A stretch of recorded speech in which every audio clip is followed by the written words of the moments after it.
Welcome everyone. My name is Michelle and I live in Northern Illinois, Zone 5. If this is your first time here, welcome to my garden. I'm so glad that you decided to join me. If you want to learn about gardening, that's what we do here. We tour other people's gardens and get inspired. We plant in my garden, other gardens. It's just a really good time.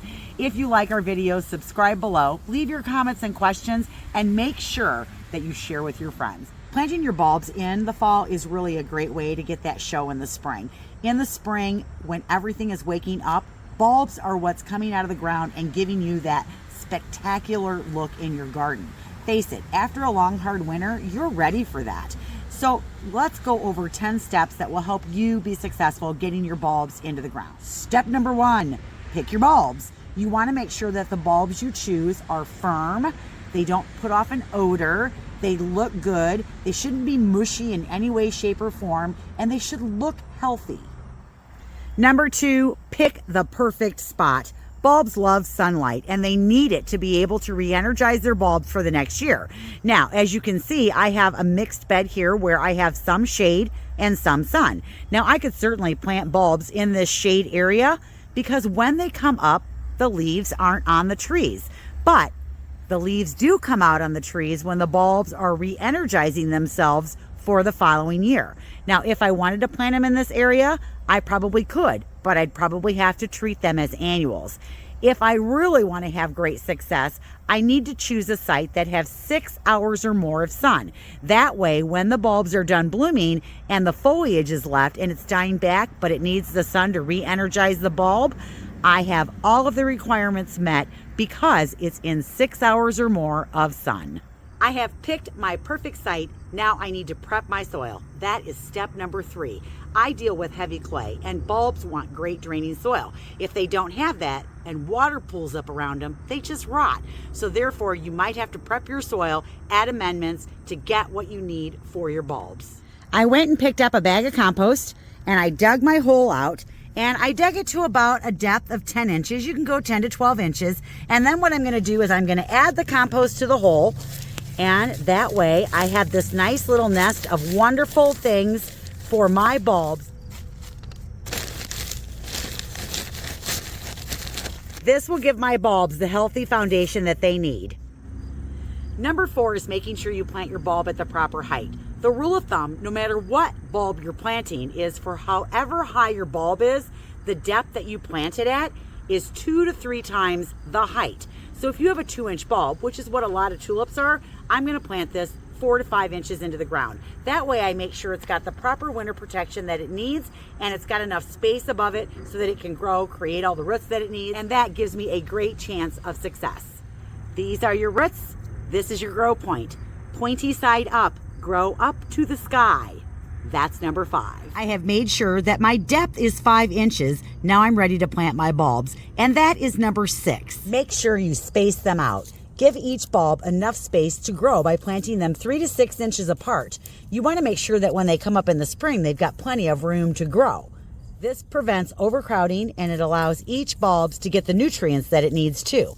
All right, here's my pro tip number 1. Whether you want neat rows or you're going to go for a more natural look, have a design in mind before you plant. It helps to know which bulbs bloom first, and it also helps to know what heights you're working with. I like to plant in groupings like this so that they come up and they're very impactful in the garden. But I also always know when they're going to come up and I know how high they're going to be. Number 7 is fertilizing your bulbs. You want to get a little bit of root development going, and then you want to make sure they have enough food to get through the winter and that they have a charge to get going in the spring. The second time you should fertilize your bulbs is in the spring when you start to see new growth emerge. And then the last time you fertilize your bulbs is when all of the flowers are done and the bulbs are getting ready to re-energize. You can fertilize them again at that time so that they've got enough energy to store until the following year.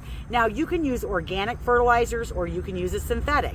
Now organic fertilizers will be like Biotone. You could also use Bulb Tone, and a lot of people like bone meal. Now all of these are organics. You can put them right in the hole. You might need like a 1/4 cup for that hole that I dug. Put it right in there. I just mix it up just a little bit and then I fill everything in. Now, if I'm going to use a synthetic fertilizer, I like to use a balanced fertilizer like a 10-10-10. I will also make sure I do not put that in the hole because that can burn your bulbs. After I fill everything back in, I will sprinkle that on the top based on what the bag is telling me. Usually it's only like a tablespoon because synthetic is a lot stronger than an organic. But I'm going to sprinkle that on the top, not put it in the hole. I do have my biotone in, and now I'm just going to sprinkle a little bit of this bone meal, and then I'm just going to cover it up. Now when I cover it up, I'm going to use the compost, but I'm also going to use some of this native soil as well. So I'm going to have a mix of both of them going into the hole. If I get big clumps like this, I will break them up. If you have had the pleasure of squirrels coming along and digging up your tulip bulbs, half eating them, squirreling them away, or just throwing them all over your lawn and then you got to plant them all over again, then step number 8 is for you, and that will be to protect your bulbs. And we're going to do that with chicken wire. I have filled in my hole, and now what I'm going to do is take my chicken wire and I'm going to place it on the hole where I have the tulip bulbs. I'm going to use a couple landscape staples.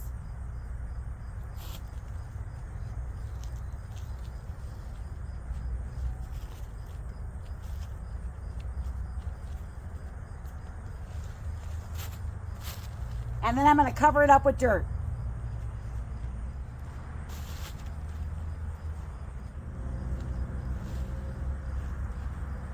This will protect my bulbs, but it also allows them to grow up through the chicken wire.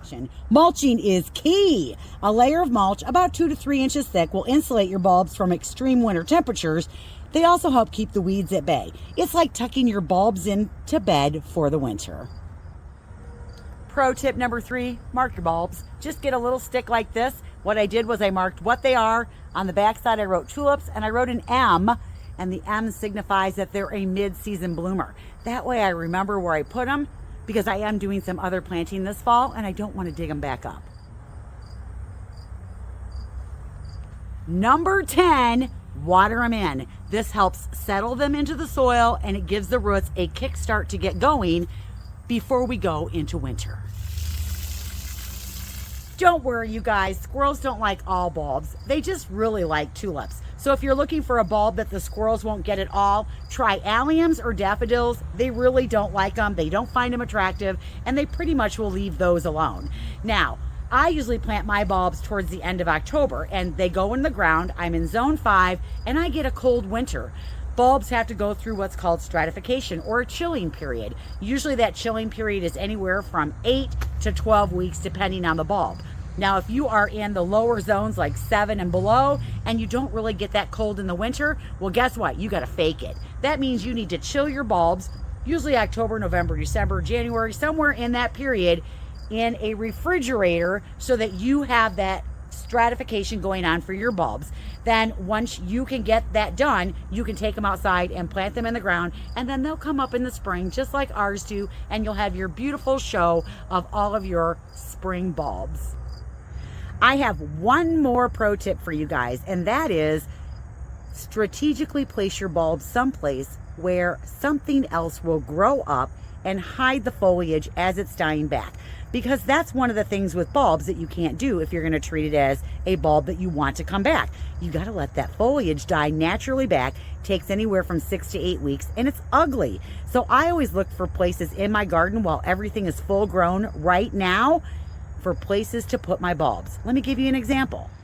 One of the things that I like to do is walk around the garden and look for strategic places where I can put my bulbs. Now, one of the things that I like to do is look for things that are going to grow up in the spring that are going to hide the foliage of any of the bulbs as they're dying back.